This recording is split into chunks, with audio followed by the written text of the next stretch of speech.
भाई जब आप लगातार 3 बार से जीत रही थी तो क्या ईवीएम में कुछ गड़बड़ कर दिया था आपने? और छापा वोट के लिए तो सीपीएम और उसके बाद तृणमूल कांग्रेस जाने जाते हैं। तो आपको मालूम है कि 3 बजे 4 बजे के बाद क्या होता है। इस बार डर आपको है। पहले आप अपने विरोधी को डराती थी कि कर लो जो 12-1 बजे तक करना है, उसके बाद तो हमको करना है। खासतौर से 2 बजे से 4 बजे या 3 बजे से 5 बजे के बीच में ऐसा होता ही था। ये ऐसा होता ही था। इसीलिए आप देखिए, पिछला चुनाव ज़्यादा दूर मत जाइए, किस में बीजेपी का कोई बूथ वर्कर 12:30-1 बजे के बाद बूथ में दिखाई नहीं दिया। कैंडिडेट भाग गए थे। कैंडिडेट भाग गया था। तो आप इससे अंदाजा लगाइए। फिर वही डर की बात और उसके अलावा सिस्टम के दुरुपयोग की बात। तो जो अभी सज्जन कह रहे थे कि पुलिस वहां की वो कैडर की तरह काम करती है पार्टी के, बट ये इस बयान से मतलब क्या निकला? इस मतलब सीधा सा है कि हम हार रहे हैं। अच्छा, बीजेपी जीत रही है। लेकिन बीजेपी जीत रही है तो हम ये कैसे कहें कि बीजेपी ने हमको हरा दिया? बीजेपी बेईमानी से जीत रही है।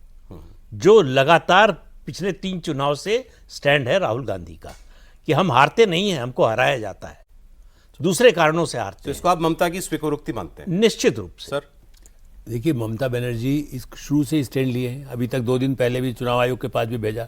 उनको पहले से एक बेचैनी जो लग रही थी, जिस तरह से उत्तेजित होकर के भाषण दिए, बौखलाहट जो दिखाई देती, इसको साफ कहा जाए, उस दृष्टि से तो उनका अब उनको लग रहा है कि हम, जो प्रदीप जी कह रहे हैं कि हमारा गड़बड़ है और इसलिए कैसे साहब बीजेपी वालों को कैसे मालूम हो गया।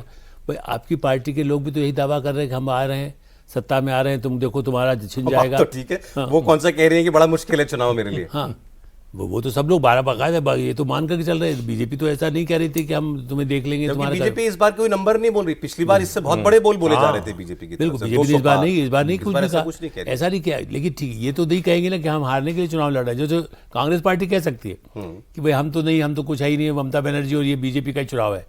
ये तो तारिक अनवर और राहुल गांधी दोनों जो अभी शायद आप बयान दिखाएंगे तो आप देखिए कि वो लोग मान सकते हैं। लेकिन ममता बनर्जी इतना अंदर से, चूंकि पूरा अस्तित्व हिल रहा है, पहाड़ अभी तो 29 का और चुनाव है, तो उनको लगता है कि शायद आज वाला जो गड़बड़ हुआ तो आपके लिए भी ये बयान उनका डिक्लेरेशन ऑफ डिफीट है? डिफीट की तरह, मतलब बेचैनी और जो एकदम लग रहा है कि बस गड़बड़ हो रहा है, गड़बड़ हो गया है, जा रहा है सब। ठीक, मैं भी राहुल गांधी का स्टेटमेंट आपको दिखाऊंगा, लेकिन एक जरा ये बात कर लें सर। मेरी एक टीएमसी बीजेपी के नेता से वोट हो रही थी। इस बार जो ये फर्स्ट फेज का इलेक्शन है, ये इसमें इनको पिछली बार 59 सीट आई थी 152 में से। अब मैं जितने भी आप जैसे एक्सपर्ट से मिल रहा हूं, वो ये कह रहे हैं कि 100 छूना पड़ेगा बीजेपी को इस बार इन 152 में। बहुत लंबी छलांग होगी, 40 सीटें से ज्यादा आपको ऐड करनी है इस बार। तो है उतना पोटेंशियल सज्जन आपको दिखता है? अगर जल्दी से मैं कुछ जिले बता दूं कौन से हैं जहां आज हुई है, तो कूच बिहार में हुई वोटिंग। यहाँ बीजेपी या 9 सीटें बीजेपी को 7 थी, टीएमसी को 2 थी। अलीपुरद्वार की 5 सीटें बीजेपी ने क्लीन स्वीप की थी, इसलिए हम कह रहे हैं ये अच्छे एरियाज हैं बीजेपी के लिए। दार्जिलिंग और कालिम्पोंग की 6 सीटें हैं, 5 और 1 था इस तरफ बीजेपी के पक्ष में। उत्तर और दक्षिण दिनाजपुर में, उत्तर दिनाजपुर में टीएमसी के 7, बीजेपी के 2, दक्षिण में बराबर 3-3। मालदा में टीएमसी को 8, बीजेपी को 4। मुर्शिदाबाद की 22 सीटें हैं, इसमें 20 टीएमसी के पास गई थी। ऐसे कुछ और कई और जिले हैं। नहीं तो इसमें आपको उतना दम दिख रहा है बीजेपी के लिए, पोटेंशियल दिख रहा है? देखिए, जैसे ये उत्तर बंगाल जो पूरा आपने बताया, मालदा से लेके कूच बिहार तक, इनके पास 54 सीटें हैं। ओके।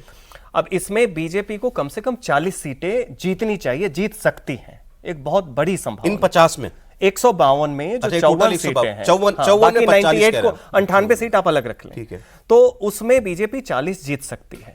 उसमें आपको दक्षिण मालदा में बीजेपी की स्थिति अच्छी है, कूच बिहार में जो 1 सीट रह गई थी वहां पे अच्छा ये कर सकते हैं, और दक्षिण मालदा में भी बढ़ सकता है। तो वहां पे हमने कहा कि बीजेपी की संभावना बढ़ने की है। अब 40 आप वहां से ले आए तो बाकी मैं मानता हूं कि इन्हें 90 जीतना पड़ेगा, 100 नहीं।